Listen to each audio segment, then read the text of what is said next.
Igbo brothers in diaspora na Kenegi. Under the chairmanship of onye kunenu wachipachita. Maxi Michael. Anyị karelu gị.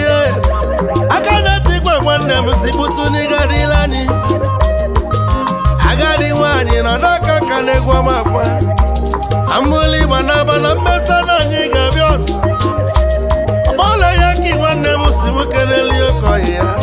Nwana bombo n'echi ya. Oligolochie. Oligoloche koye m si m keleli ya ebusa. Ọnụ gị fi na-ekwe.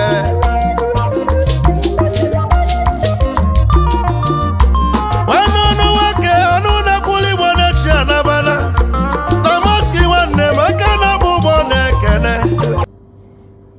Yeah, what's up, my people? With my Joe Gaddafi. Okay, my chair. Joe Wanine. John Jidiabame. Ngocha Joel in the morning, or your chasiam, Nejani roll. On Abu, Ewa. Yeah, no. Daddy, come on, here. Daddy, remember me here. Daddy, what am I? Daddy, Deje. Daddy Joe. Daddy Deje. Daddy Joe, Daddy Deje, Manabri and Joe. Today I want to celebrate a king, a boss, a nice man,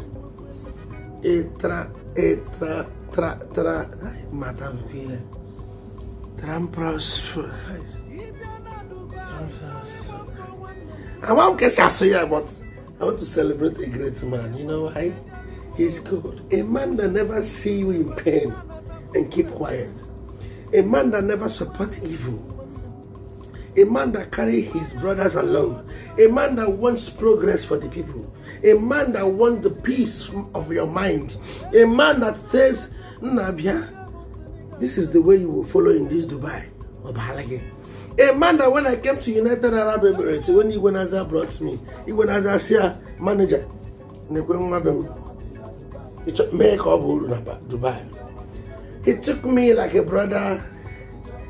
He nurtured and cherished me. A time came he will be like Hijele.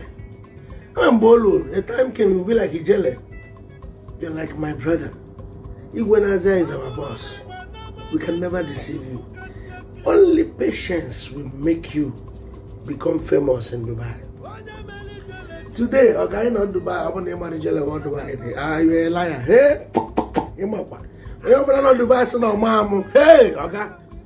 In assassin. Constitute. Can you be onye Nowa? Achipwachita. Mayor na charger. The able chairman of Igbo brothers in the diaspora. Odogwu Abosok. Igbo brothers in the diaspora. Ofonya ijide Bobolonye. Onye Nowa. Hey, chairman. Daddy give away. Hey, we make it a giveaway na page me. And I was a daddy give away. Give away and I'm bottom. Daddy give away in Ketata. Top fans get ready for Kenny Obi. Igbo brothers in the diaspora, qualified members are saying happy birthday to you. Izu Black is saying happy birthday to you. Ayola, is saying happy birthday to you. Oblonye, Kenny Ibe is saying happy birthday to you. Okotun. So many of your members, and when you've been to stickiness together, Naja, Chairman and freedom fighters, get smooth too. The Mama Soja. A lot of men in Igbo brothers in the diaspora are celebrating you. Ejima, our able patron, is celebrating you. Mwabijole worldwide, no one care. No one care. Neka don't want care. Shawa mama. Shawa mama fair. Okay, oh. Chooks is celebrating you also. A lot of Igbo brothers in the diaspora are celebrating you.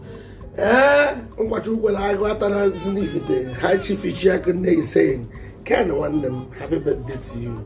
We love you. Biafra Umbrella loves you. All your brothers loves you. And we're saying to you, long live in the land of the living. Neno my baby Ugum Adabazoka. Ojanwe we more go with your ba. You were tired really bajiri isuru ba. With Ijako. Adabazoka. Bazooka Kitchen is saying, Onyenku, my man, we love you. Harry is saying happy birthday. The Don't you walk over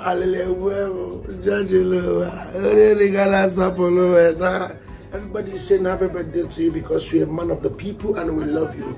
Long live in the land of the living. Can now look at him. When I can tata. As I go my phone. And Guma Bazooka Kitchen. Here I come. Regardez!